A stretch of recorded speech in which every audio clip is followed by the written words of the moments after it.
దేవుని యొక్క వాక్య భాగాన్ని మనం ధ్యానిస్తూ వచ్చినట్లయితే పరిశుద్ధ గ్రంథంలో యెహోవాను లక్ష్య పెట్టుట మానిరి గనుక వారు భోజనం చేసినను తృప్తి నొందకి ఉన్నారు. మానవుని యొక్క జీవితంలో దేవుణ్ణి లక్ష్య పెట్టకపోవటం అన్ని రకాలుగా మనలో అసంతృప్తి తీసుకొస్తుంది. సాటిస్ఫాక్షన్, ఏదైనా పని చేసేటప్పుడు తృప్తి ఉండాలి, తృప్తిపరచబడాలి. సంతుష్టి సహితమైన భక్తి గొప్ప లాభ సాధకము అని రాయబడతా వచ్చింది. అంటే భక్తి చేసేటప్పుడు కూడా తృప్తిపరచబడిన భక్తి వేరు, అసంతృప్తితో చేసే భక్తి వేరు. ఇప్పుడు ఈరోజు నువ్వు భక్తి చేస్తున్నావు అంటే దేవుని సన్నిధికి వస్తున్నావు, వారం వారం ఆరాధనలో పాల్పంపులు పొందుతున్నావు, దేవుని సన్నిధిలో ప్రార్థన చేసుకుంటున్నావు, వాక్యం చదువుతున్నావు. కానీ ఇవన్నీ కూడా దేవుని తెలుసుకున్నావు, మారు మనసు పొందావు. వీటన్నిటికంటే ముఖ్యమైన సంగతి ఏంటంటే నువ్వు చేస్తున్న భక్తిలో ఫస్ట్ నీలో తృప్తి ఉండాలి, సాటిస్ఫాక్షన్ ఉండాలి, అసంతృప్తి రాకూడదు.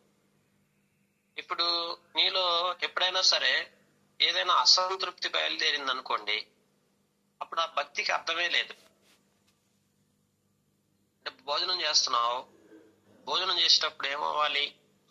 తృప్తి చెందాలి. తిన్న తర్వాత బాగుంది భోజనం, మంచిగా చక్కగా దేవుడు నాకు మంచి భోజనం ఇచ్చాడు, ఇలాంటి భోజనం తినగలిగాను అనే తృప్తి నీలో రావాలి. అది నీలో లేనప్పుడు ఆ భోజనం చేసి కూడా ప్రయోజనం లేదు కదా. ఇలాగా మనం ఎప్పుడు అసంతృప్తిగా ఉంటాం. అంటే భోజనం చేసినా అసంతృప్తిగా ఉంటాం, వ్యభిచారం చేసినా అభివృద్ధి నొందక ఎందురు. అంటే అభివృద్ధి అనేది ఉండదు, క్షేమం అనేది ఉండదు, తృప్తి అనేది ఉండదు. ఇటువంటిది మనలో లేనప్పుడు మనం ఎంత చేసినా ప్రయోజనం లేదు. అందుకనే మన భక్తి జీవితాన్ని కొనసాగిస్తున్నప్పుడు ఫస్ట్ దేవుడు దీన్ని చూస్తుంటాడు ఎక్కువగా. నువ్వు ఎంత సంతుష్టిగా ఉంటున్నావు, నువ్వు ఎంత సంతృప్తిగా ఉంటున్నావు, ఎంతవరకు దేవునికి ప్రీతికరమైన భక్తి చేస్తున్నావు,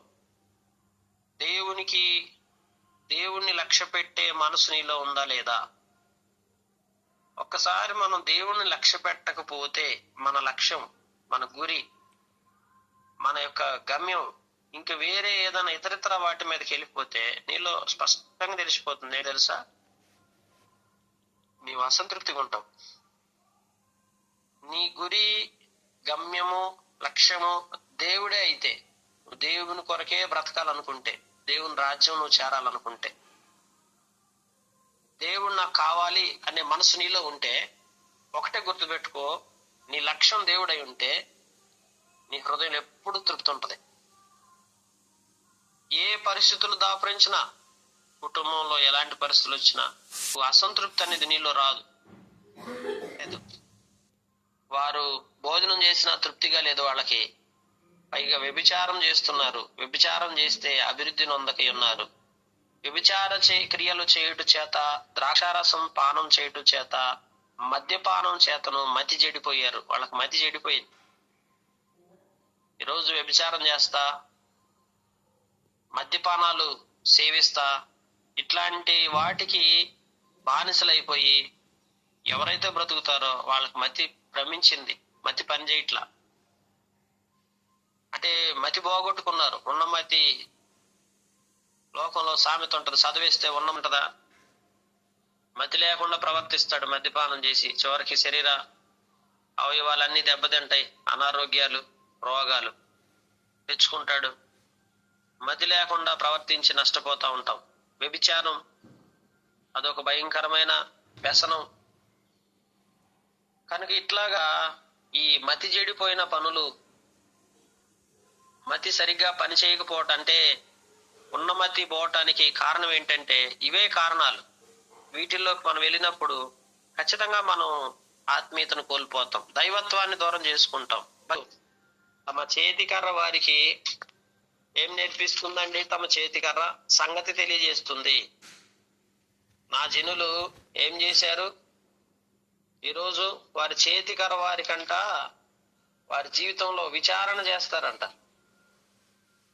దేవుని బిడ్డలారా, విచారణ చేసే మనసు లేకపోతే ఆత్మీయత ఉండదు. వ్యభిచార మనసు వారిని త్రోవ తప్పింపగా వారు తమ దేవుని విసర్జించి వ్యభిచరింతురు. ఈ రోజు దేవుణ్ణి విసర్జించడం అంటే ఏంటి? వ్యభిచారం చేయటమే. శరీర కార్యాలు మనం ఏదో కోల్పోయిన దానిలాగా, ఏదో కోల్పోయినోళ్ళలాగా. ఎందుకు నువ్వు బ్రతుకుతున్నావంటే కేవలం కారణం ఇదే. ఇటువంటి స్థితిలో మానవుడు ఉంటే ఎలా సంతృప్తి చెందగలడు? దేవుడు చెప్పిన భక్తి ఇదేనా? ఇలా చేయమన్నాడా? పాటలు పాడతాం, ఆరాధన చేస్తాం, ప్రార్థన చేసుకుంటాం, వారం మందిరానికి వస్తాం, కానీ హృదయంలో పాపపు తలంపులు, పాపపు ఆలోచనలు తీసివేసుకోకుండా ఎట్లా నీ మతి సరిగ్గా ఉంటుంది? ఆలోచించు. ఎలా చురుగ్గా ఉంటావు? ఎలా ఆత్మీయంగా ఉంటావు? ఎలా దైవికంగా దేవుళ్ళు బలపడతావు? దేవుని ఆశీర్వాదాలు అనుభవిస్తావు? సాధ్యపడే విషయమేనా? కనుక అది సాధ్యపడదు. ఎప్పుడు గుర్తుపెట్టుకోండి, మతి భ్రమించిన వాళ్ళ పరిస్థితి ఎట్లుంటది? బలహీనతలు కలిగిన వాళ్ళ పరిస్థితి కూడా అదే ఉంటది. కనుక దేవుని వాక్యంలో చూస్తే వ్యభిచార మనసు వారిని త్రోవ తప్పించింది అంటండి. త్రోవ ఎందుకు తప్పారు? మానవుడు త్రోవ తప్పడానికి కారణం ఏంటి? వ్యభిచారమే. రోజు నువ్వు సరైన త్రోవలో లేవు, దైవికంగా లేవు, దేవుని తగినట్లుగా నీ జీవితం లేదు. ఎందుకు త్రోవ తప్పిపోయావు అంటే దేవుణ్ణి విసర్జించావు. దేవుణ్ణి విసర్జించి ఏం చేస్తున్నావు అంటే వ్యభిచరిస్తున్నావు. కనుక మనం ఈ రోజున ఒక బలహీనతకి మనం చోటిచ్చినప్పుడు మనం ఆత్మీయమైనటువంటి సంతుష్టి సహితమైన భక్తిని కోల్పోయి సరైనటువంటి మానసికంగా సాటిస్ఫైడ్ గా, తృప్తికరంగా, సంతోషకరంగా నీ మనసును ఉంచుకోవాల్సిన నీవు ఈరోజు అన్వాంటెడ్, అవసరం లేని వాటిని నీ మనసులోకి తెచ్చిపెట్టుకొని నీ హృదయంలో వాటిని ఉంచుకొని వాటి గురించి నిరంతరం ఆలోచిస్తూ మతి భ్రమించి ఆత్మీయతను కోల్పోయి దైవత్వాన్ని దూరం చేసుకొని సంతుష్టి సహితమైన భక్తి జీవితంలో నువ్వు ఎప్పుడు ఆనందంతో దేవుల్లో మహిమకరంగా ఉండాల్సిన నీవు ఎందుకు ఇలా ఉంటున్నావు? ఒకసారి ఆలోచించు. ఏదైనా ఇంకా నీలో ఆ యొక్క బలహీనత నిన్ను బాధకు గురి చేస్తా ఉంటే దేవుని పాదాల చెంతకురా.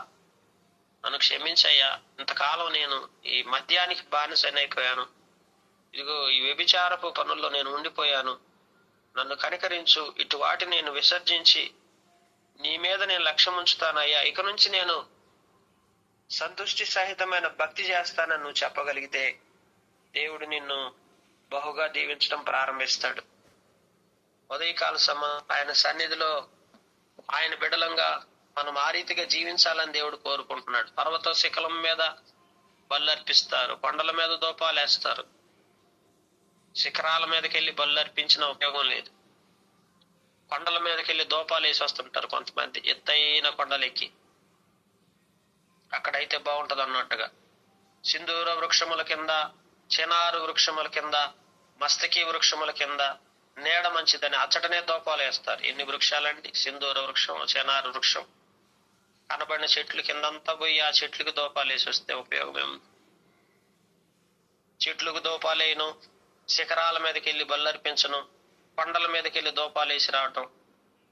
అందువలన మీ కుమార్తెలు ఏమవుతారు తెలుసా? ఈ దూపాలు వేసి రావటం వల్ల చాలా మంది అనుకుంటుంటారు ఈ దూపాలన్నీ వేసొచ్చి మనం సరైన భక్తి చేస్తున్నాం అనుకుంటున్నారు. వాస్తవికంగా బైబిల్ చెప్తా ఉంది, ఇట్లాంటి దూపాలు ఎక్కువ వేస్తేనంట ఈ అన్యమైన భక్తిని ఎక్కువ చేయటం వల్ల కూడా కుటుంబం పాడైపోతుందంట. చాలా మందికి తెలియదు. ఏముందిలే భక్తిగా చేసుకుంటున్నారు, చేసుకొని వాళ్ళ భక్తి వాళ్ళు అనుకుంటుంటారు. మనం వాళ్ళ భక్తి కాదు, బైబిల్ చెప్తా ఉంది. దేవుని బిడ్డలారా, ఈ అన్యమైన వాటికి, చెట్లకి, కనబడిన చినారు వృక్షాలకి, సింధూరు వృక్షాలకి, మస్తకి వృక్షాలకి వాటి నీడ మంచిదని పోయి వాటికి దూపాలు వేసి వస్తే, పర్వత శిఖరాలకి వాటి మీద బల్లర్పించి కొండల మీద దూపాలు వేసి వస్తే ఏమవుతారో తెలుసా? అందువలననే మీ కుమార్తెలు వేసులైరి, మీ కోడళ్ళు వ్యభిచారులు అయిపోయారని రాయబడతా వచ్చి. పిల్లలు వ్యభిచారులు అయిపోవడానికి కారణం ఏంటి? ఇశ్రాయేల్ కాలంలో వారి పిల్లలు, వారి కోడళ్ళు, వాళ్ళ కుమార్తెలు వ్యభిచారిణులు అయిపోయారు. ఎందుకు వ్యభిచారిణులు అయిపోయారు తెలుసా? వీళ్ళు నిజ దేవుణ్ణి ఆరాధించకుండా పోయి ఏం చేసి వస్తున్నారు? అన్యమైన వాటిని పూజిస్తూ వస్తున్నారు. ఈ అన్యమైన వాటిని పూజించటమే కుమార్తెలు వ్యభిచారులు అయిపోవడానికి కారణం. అందుకే సృష్టికర్త అయిన దేవుణ్ణి విసర్జించి ఆయన మీద లక్ష్యం ఉంచకుండా వేటిని పెడితే వాటిని పోయి దోపాలు వేసుకుంటే ఇష్టం వచ్చినట్టు చేసి వస్తే చివరికి పిల్లల భవిష్యత్తు ఏమవుతుంది? పిల్లల మీద శాపం ఉంటది అంటాడు. ఈరోజు దేవుని బిడ్డలారా, మన పిల్లల వ్యభిచారులు ఎందుకు అయిపోతూ వచ్చారు? మన కోడళ్ళు ఎందుకు వ్యభిచారులు అయిపోతూ, మన కుమార్తెలు ఎందుకు వేషలు అయిపోయారు? జనులు తామే వ్యభిచారులను కూడుదురు, తామే వేషలతో సాంగత్యం చేయొచ్చు, బల్లర్పిస్తురు. వేషలతో సాంగత్యాలు, వ్యభిచారులతో కూడతాం. మీ కుమార్తెలు వేషలగునట్టు నేను వారిని శిక్షింపను. మీ కోడళ్ళు వ్యభిచరించుటను బట్టి నేను వారిని శిక్షింపను. వివేచన లేని జన్మం నిర్మూలమగును. దేవుడు ఏం చేస్తున్నాడు? వివేచన లేని జనాంగం. ఈరోజు మానవుడికి ఏం లేదంటే వివేచన లేదు. ఏ భక్తి చేస్తున్నాడో ఆ భక్తి వల్ల ఎలా నష్టపోతున్నాడో సంపూర్ణమైన వివేచన మనకు చాలా అవసరం. ఈరోజు పరిశుద్ధుడైన దేవుడు, సృష్టికర్త అయిన దేవుడు, ఆయన సన్నిధిలో నిత్యము ఆయన తెలియపరిచేది ఒకటే. ఏమంటున్నాడు తెలుసు? నేను పరిశుద్ధుని గనక మీరును పరిశుద్ధులై ఉండి. ఒక కుటుంబానికి పరిశుద్ధత ఎక్కడ నేర్చుకోగలుగుతాడు ఒక అన్యజనుడు? అన్యజనుని యొక్క కుటుంబంలో పరిశుద్ధత అనే ప్రస్తావనే రాదు, చెప్పేవారే ఉండరు. తెలుగుగాక గిల్గాలునకు పోవద్దు, బేత వెనుకకు పోవద్దు. చూడండి, గిల్గాలుకి వెళ్ళొద్దు అంటున్నాడు. బేతా వెనునకు పోవద్దు, యెహోవా జీవముతోడని ప్రమాణం చేయవద్దు. ఇశ్రాయేలు ఏమైపోయింది? వేశ్య అయిపోయింది. అంతరంగం అంతా కూడా చెడిపోయిన పాపంతో నిండుకున్న వేశ్య బ్రతుకులు అయిపోయినాయి. ఇందుకొరక ప్రభు మనల్ని ఏర్పరచుకుంది. దేవుడు మనల్ని ఎందుకు ఏర్పరచుకున్నాడు తెలుసా? అంతరంగంలో కుళ్ళు, అసూయ, ద్వేషము, కలహం, మోసం, వ్యభిచారం, చెడుతనం ఇదంతా కూడా విసర్జించడానికి దేవుడు నిన్ను ఏర్పరచుకుంటే లోపలంతా కూడా కంపు వాసన. ఈ వాసన దేవుడు భరించగలడా? ఈ వేశ్యత్వాన్ని భరించగలడా? ఇశ్రాయేలుతో అదే అంటున్నాడు, నువ్వు వేశ్యమైపోయావు. వేశ్య బతుకుతూ గిల్గాలకు పోవద్దు, బెత్త వెనుక పోవద్దు, యెహోవా జీవంతుడు అని ప్రమాణం చేయొద్దు. అసలు దేవుని గురించి ప్రమాణాలు కూడా చేయటం మానేయమంటున్నాడు. ఎందుకంటే దేవుడికి పై ప్రమాణాలు, అంతరంగంలో మార్పు లేని జీవితంగా దేవుడిని హత్తుకుని బ్రతకనటువంటి జీవితాన్ని కలిగి ఉండి పైకి ప్రమాణాలు, పైకేమో భక్తి, పైకేమో దైవత్వం అని, ఎందుకు దేవుడు దాన్ని మెచ్చుకుంటాడా? ఈరోజు నీ అంతరంగంలో నీ యొక్క అంతరంగ స్థితి ఎట్లుంది? పెయ్య మొండితనం చూపునట్లు ఇశ్రాయేలు వారు మొండితనం చూపుతున్నారు. ఒక పెయ్యకున్న లక్షణం ఏం తెలుసా? అది ఎప్పుడు మొండిగానే ప్రవర్తిస్తుంది. ఆ మొండితనం మనలో ఉన్నంత కాలం మన బ్రతుకులు మారం. కనుక విశాల స్థలమందు మేయి గొర్రె పిల్లకు సమవించినట్లు దేవుడు వారికి సమవింపజేస్తాడు. చూడండి, విశాల స్థలమందు ఒక గొర్రె పిల్ల ఎట్లాగా మేత వేస్తుంటుందో అట్లాగా దేవుడు వారికి సమవింపజేస్తాడు. పెయ్యకున్న మొండితనం ఉందా? చాలా మొండి చేస్తూ ఉంటాం, మానుకోం, ఏది మార్చుకోం. ఈ పెయ్య మొండితనం పోకపోతే నీ జీవితం ఎప్పటికీ ఆత్మీయతలోకి రాదు. చెప్పింది వినరు, ఇట్లా నడుచుకోమన్నప్పుడు దాన్ని లక్ష్యం తీసుకోరు. ఎలా ఉండాలి ప్రభువా, ఏ విధంగా బిహేవ్ చేయాలయ్యా, ఎటువంటి ప్రవర్తన కలిగి ఉండాలయ్యా, ఎలాగ చేయాలయ్యా, ఏది చేయకూడదయ్యా, ఏది చేయాలి ఏది చేయకూడదయ్యా అంటే మాకు తెలుసులే అంతా, మాకు తెలియని భక్తి ఇదేమన్నా అన్న ధోరణి, ఇదే మొండితనం. ఆత్మీయత ఇశ్రాయేల్లో ఈ మొండితనమే వారు వ్యభిచారం చేసేసింది వారి జీవితాన్ని. వారి బ్రతుకునంత భ్రష్టత్వానికి అప్పగించేసుకోవడానికి కారణం అదే. ఒక పెయ్యకున్న మొండితనం వారిలోకి వచ్చేసి వారు మద్యం సేవించేవారు గాను వ్యభిచారులుగాను అయిపోయి చివరికి దేవునిలో అసంతృప్తిలో బ్రతుకుతున్నారు. దేవునిలో ఉన్నామని పేరుకే గాని వాళ్ళ హృదయాల్లో ఒక్కరి హృదయాల్లో చూస్తే తృప్తి లేదు. ఎందుకంటే సంతుష్టి సహితమైన భక్తి ఏంటిదో వాళ్ళకి అసలు తెలియదు. ఈరోజు ఉదయకాల సంబంధి ఇశ్రాయేల్ లాగా మన బ్రతుకులుంటే ప్రభు దగ్గర పశ్చాత్తాపడదాం, సరి చేసుకుందాం. నీ హృదయం సంతుష్టిగా ఉందా? నీ భక్తి సరైనదేనా? దేవుని యొద్దకు వస్తున్నావు కదా? నీ అంతరంగంలో నీ లక్ష్యం దేవుడా, లేకపోతే ఇతరితర ఏమైనా ఉన్నాయా? ఇతరితర నువ్వు దేవుని లక్ష్యాలు కలిగి ఉన్నంత వరకు నీలో తృప్తి ఉండదు. ఆ తృప్తి లేని జీవితాన్ని దేవుడు గడపమని దేవుడు చెప్పింది భూమి మీద. నిన్ను రక్షించింది దేని కొరకు? ఎందుకు దేవుడు నిన్ను పాపం నుంచి వేరు చేసి ప్రత్యేకంగా బ్రతకమని దేవుడు నిన్ను రక్షించుకున్నాడు అంటే, కేవలం ఆ నిత్య రాజ్యానికి, ఆ పరలోక రాజ్యానికి వారసురాలుగా ఉండి భూమి మీద ఒక సజీవ సాక్షిగా, ఒక తృప్తి చెందిన వ్యక్తిగా లోకానికి నువ్వు కనబడతావని, నిన్ను ఒక సాక్షిగా నిలబెడదామని దేవుడు నిన్ను ఎన్నుకుంటే, ఆ సాక్ష్యమేది? ఆ బలి అర్పణేది? ఆ సాక్ష్యం ఇతరులకు చూపిందేది? నువ్వు ఏ సాక్ష్యం చూపిస్తున్నావు ఇతరులకి?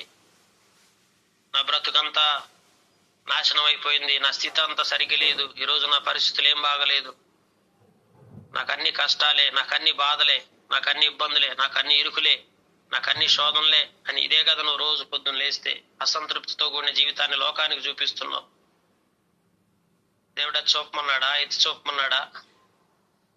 నా బ్రతుకు ఎలా అయిపోయింది, నేను పతనం అయిపోయాను, నేను పాడైపోయాను, నా స్థితి ఎలా అయిపోయింది, నేను దిగజారిపోయాను, నా జీవితంలో ఏమీ లేదు, అంతా కోల్పోయాను. ఏ అనుభవం ఇది? మారా అనుభవం. ఎవరు చూపించారు ఇది? నయోమి చూపించింది. ఏమంటుంది? రిక్తురాలని, ఖాళీ అయిపోయాను. రిక్తురాలు కాదా వాస్తవికంగా, కానీ ఆ మనసుకు అలా అనిపిస్తుంది. ఏమని? నేను రిక్తురాలు అయిపోయానని. ఇవన్నీ కోల్పోవచ్చు, కానీ ఎవరిని కలిగి ఉంది? దేవుణ్ణి కలిగి ఉంది. భర్తను కోల్పోయింది, పిల్లల్ని కోల్పోయింది, కానీ ఎవరిని కలిగి ఉంది? దేవుణ్ణి కలిగి ఉంది. కానీ ఎందుకు మాట్లాడుతుంది మరి ఇలాగా? నేను రిక్తురాలని మాట్లాడుతుంది. రూత దేవుడు లక్ష్యంగా కలిగి ఉంటాన్ని నీ ఎదుటున్న మనుషుల ద్వారా నీకు చూపిస్తా ఉంటాడు. దేవుడు మన లక్ష్యం, దేవుడు మన గురి అని ఎవరైతే కలిగి జీవిస్తుంటారో అలాంటి వారి జీవితాన్ని మన పక్కనే ఉంచుతాడు దేవుడు. ఇప్పుడు నయోమికి ఎక్కడ ఉంచాడు దేవుడు? రూతుని పక్కనే ఉంచాడు. చూసారా? ఇప్పుడు రూతు మాదిరి నయోమికి. నయోమి మాదిరి కాదు రూతుకి. రూతే మాదిరి అయిపోయింది. ఎందుకంటే నీ దేవుడే నా దేవుడు. ఏం చేసింది? కష్టపడి పని చేసింది, పొలం వెళ్ళి పరిగారకు వచ్చింది, పోషించింది, దేవుని వైపు చూసింది, పవిత్రతను కాపాడుకుంది, యవనస్తులందరి మధ్య పరిశుద్ధంగా జీవించింది, వ్యభిచారం జోలికి వెళ్ళలా. చేయొచ్చు కదా వ్యభిచారం, మోయాబంతా వ్యభిచారమే కదా. పాపపు క్రియల జోలికి వెళ్ళలా. ద్వేషం, అసూయ, కలహం, వ్యభిచారం, అబద్ధం, మోసం ఏది తన హృదయం ఉంచుకోవాలా. పరిశుద్ధ జీవితాన్ని కొనసాగించింది. దేవుడు హెచ్చించాడు. రోజు నీ బ్రతుకులో ఈ ఆత్మీయత కనిపిస్తుందా? ఎంతసేపటికి ఐహిక సంబంధమైన ఆలోచనలతో, దుష్టత్వంతో నిండుకున్న హృదయాన్ని మనం కలిగి ఉంటే ఎప్పటికీ నీలో తృప్తి చెందిన అనుభవం కనపడదు. లోకానికి మనం చూపించాల్సింది ఏందో తెలుసా? సంతుష్టి సహితమైన భక్తి. నేను ఎప్పుడు హ్యాపీగా ఉన్నా, నేను సంతోషకరమైన భక్తి జీవిస్తున్నాను, నాకేది బాధ లేదు, నేను చాలా సంతోషంగా ఉన్నాను అని ఆ సంతృప్తితో కూడిన హృదయం నీలో వచ్చినప్పుడే ఇతరులకు ఆ సాక్ష్యాన్ని పంచగలుగుతావు. అప్పుడు దేవుడు నిన్ను బహుబలంగా వాడుకుంటాడు. ఎఫ్రాయిము విగ్రహములతో కలుసుకుంది, వారిని అలాగనే ఉండనేమో. వారికి ద్రాక్ష రసము చేదాయను, ఒళ్ళు తెలియని వారు ఆనక వ్యభిచారం చేస్తారంట. ఒళ్ళు తెలియని వాళ్ళు ఏం చేస్తారు? ఒళ్ళు మైమరిచిపోయినప్పుడంట మానక ఇదిగో ప్రతి క్షణం వ్యభిచారమే. ఇక ఒళ్ళు తెలియట్లా, కానీ దేవుడు చూస్తాడు నీ ఒళ్ళంతా. ఒక రోజున ఏమవుతుంది దేవుని బిడ్డలారా? అందుకే ద్రాక్షారసం చేదైపోతుంది. మానక వ్యభిచారాలు చేయటం, వారి అధికారులు సిగ్గుమాలిన వారై అవమానకరమైన దాన్ని ప్రేమించరు. అవమానకరమైన వాటిని ప్రేమిస్తున్నాం, సిగ్గుమాలిన వాటిని నిరంతరం ప్రేమించుకుంటా ఉంటున్నాం. పైగా చెప్పుకుంటున్నాం ఏమని? ఇది మాకేదో గొప్పగా, ఏది సిగ్గుమాలిన దాన్ని, అవమానం దాన్ని చేయటం, చేసిన దాన్ని మళ్ళీ వచ్చి ఇతరులకి చెప్పుకుంటా ఉంటాం. దేవుని బిడ్డలారా, మనం చేసేది మంచిదై ఉండాలి, పరిశుద్ధమైనదై ఉండాలి. అపవిత్రమైన దాన్ని దేన్ని మనం ముట్టుకోకూడదు. తాము అర్పించిన బలును బట్టి వారు సిగ్గునందుదురు. బలులను బట్టి ఏకమైనటువంటి పాప పిచ్చిలతో చేయకూడనటువంటి కార్యాలన్నీ చేస్తూ తృప్తికరమైన లక్ష్యంగా కలిగి ఇతరితర పాపపు సంబంధమైన వేటిని నీ హృదయం ఉంచుకొనకుండా దేవుని కొరకు సాక్షిగా జీవిస్తే దేవుడు నిన్ను దీవించడం ప్రారంభిస్తాడు. అలాగూ మనం ఉండాలని దేవుడు కోరుకుంటున్నాడు. అలాగూ మనం ఉన్న రోజున దేవుడు మనల్ని మెచ్చుకుంటాడు.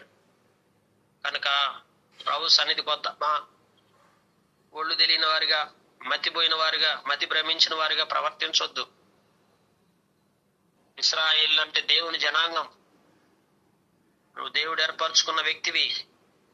ఇప్పుడు మైమర్చిపోయి ఒళ్ళు తెలియకుండా ప్రవర్తించి ఇష్టానుసారంగా నీకు నచ్చినట్లుగా ఏవి పడితే అవి చేస్తా ఉంటే చివరికి దేవునికి సంతోషకరమైన, ప్రీతికరమైన వ్యక్తిగా నువ్వు మార్చబడలేవు.